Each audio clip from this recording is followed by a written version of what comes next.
Hello दोस्तों, Dhananjay Sharma officials में आपका स्वागत है।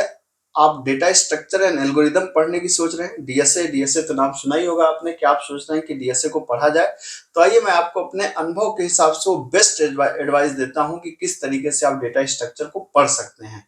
कई बार क्या होता है कि लड़के जो हमारे स्टूडेंट्स हैं वो डेटा स्ट्रक्चर को मतलब और एल्गोरिदम को गलत ढंग से स्टार्ट करते हैं और वो काफी प्रॉब्लम में आ जाते हैं कि उन्हें समझ में नहीं आता कि आगे रास्ता कैसे जाएगा। तो उसका एक पूरा एक प्रोसेस है, उस प्रोसेस को मैं आपको समझाता हूं। तो लगे रहिए मेरे साथ, और आपको कंटेंट पसंद आए तो मेरे चैनल को सब्सक्राइब करिए, अपने दोस्तों के साथ शेयर करिए और ऐसे ही प्लेसमेंट की तैयारी करिए। चलिए स्टार्ट करते हैं।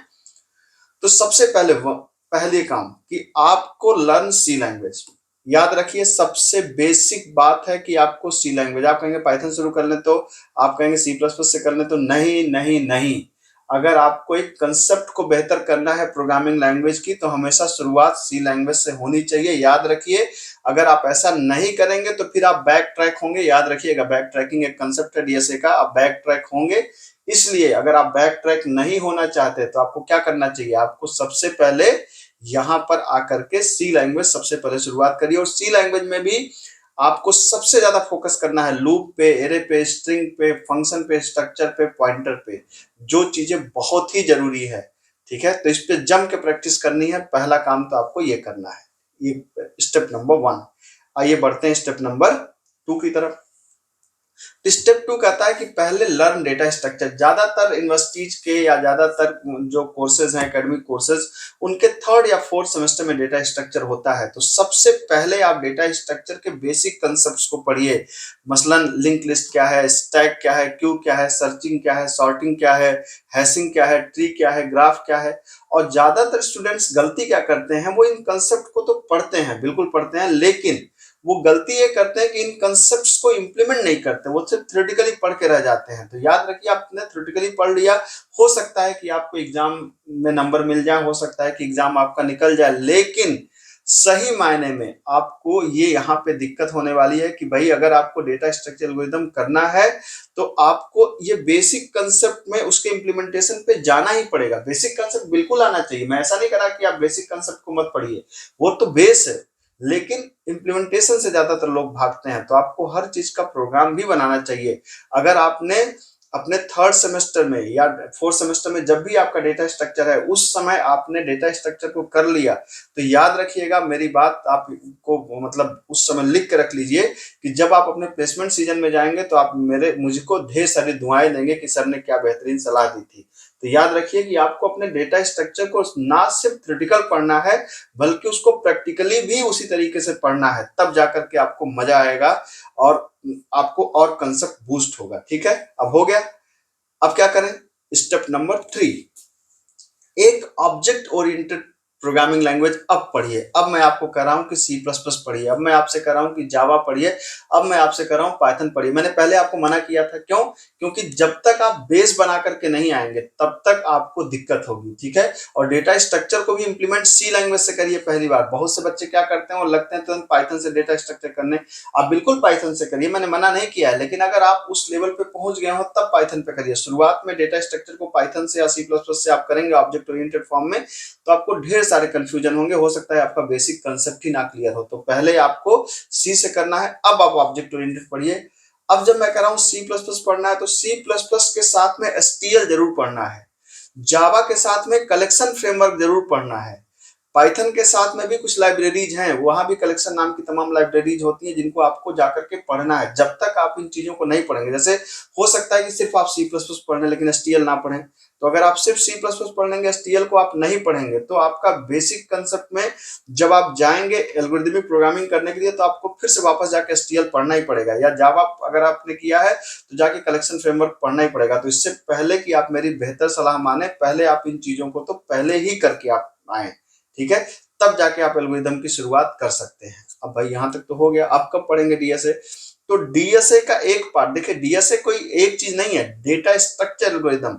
तो डेटा स्ट्रक्चर वाला पार्ट तो मेरे हिसाब से मैंने पीछे कवर किया। अब एल्गोरिदम की तरफ हम लोग धीरे धीरे मुड़ रहे हैं। अब जरा टाइम और स्पेस कॉम्प्लेक्सिटी को एनालाइज करिए। जैसे डेटा स्ट्रक्चर जब आपको पढ़ाया जा रहा था, तो टीचर ने बताया होगा कि बाइनरी सर्च बेहतर होता है लीनियर सर्च से। क्विक शॉट बेहतर होता है सिलेक्शन शॉट से, बबल शॉट से। क्यों कहा था उन्होंने? उस चीज को सिर्फ टीचर की नजर से मत देखिए कि सर ने कह दिया कि एक की टाइम कॉम्प्लेक्सिटी है एन टाइम, एक की टाइम कॉम्प्लेक्सिटी है लॉग एन टाइम, एक की टाइम कॉम्प्लेक्सिटी है एन स्क्वायर टाइम, एक की टाइम कॉम्प्लेक्सिटी है एन लॉग एन टाइम।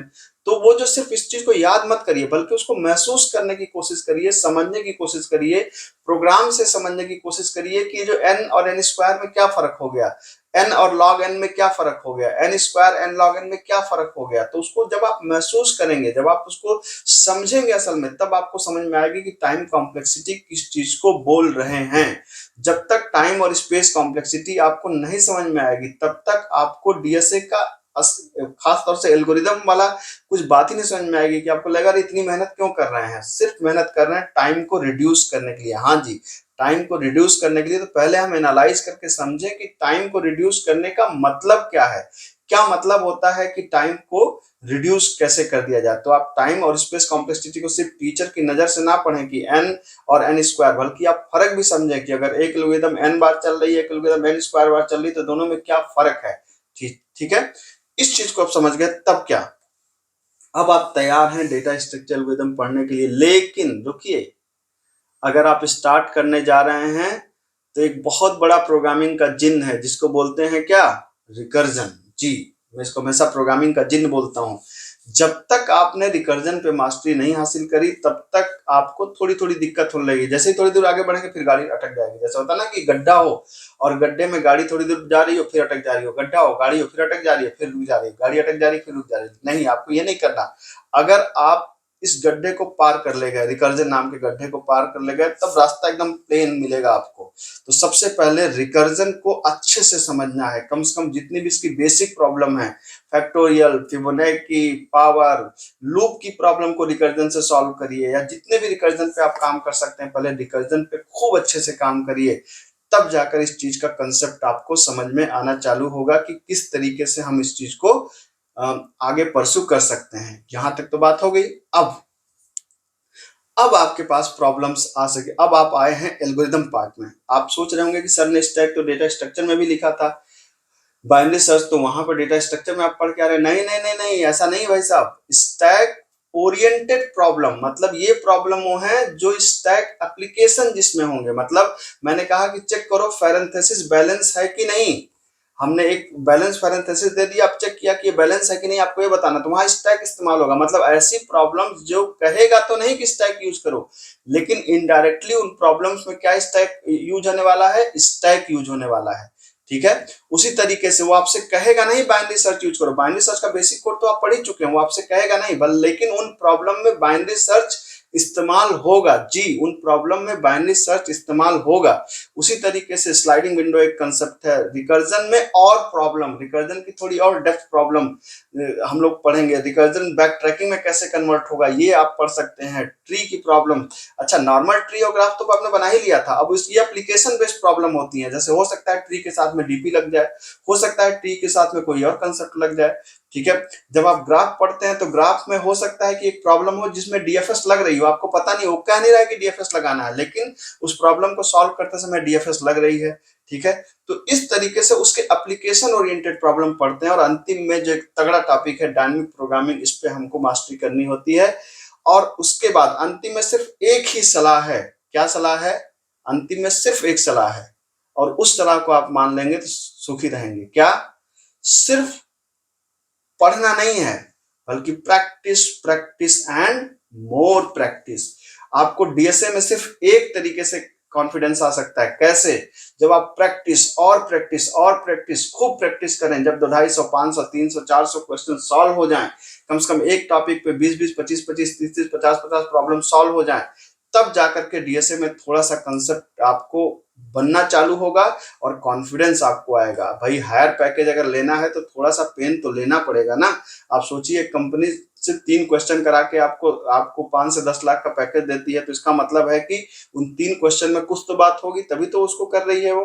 ठीक है, तो जम के प्रैक्टिस करिए, बिल्कुल अच्छे से प्रैक्टिस करिए। डीएसए कोई हुआ नहीं है, एकदम आसान चीज है, आ जाएगी। ये मेरा वादा है, अगर आप इसको फॉलो करेंगे तो जरूर आएगी, ये मेरा वादा है। तो इसी के साथ मेरे चैनल को अगर आपको पसंद आया हो कंटेंट तो सब्सक्राइब करिए, प्लेसमेंट की तैयारी करिए और मिलते हैं अगले लेक्चर में। Thank you so much.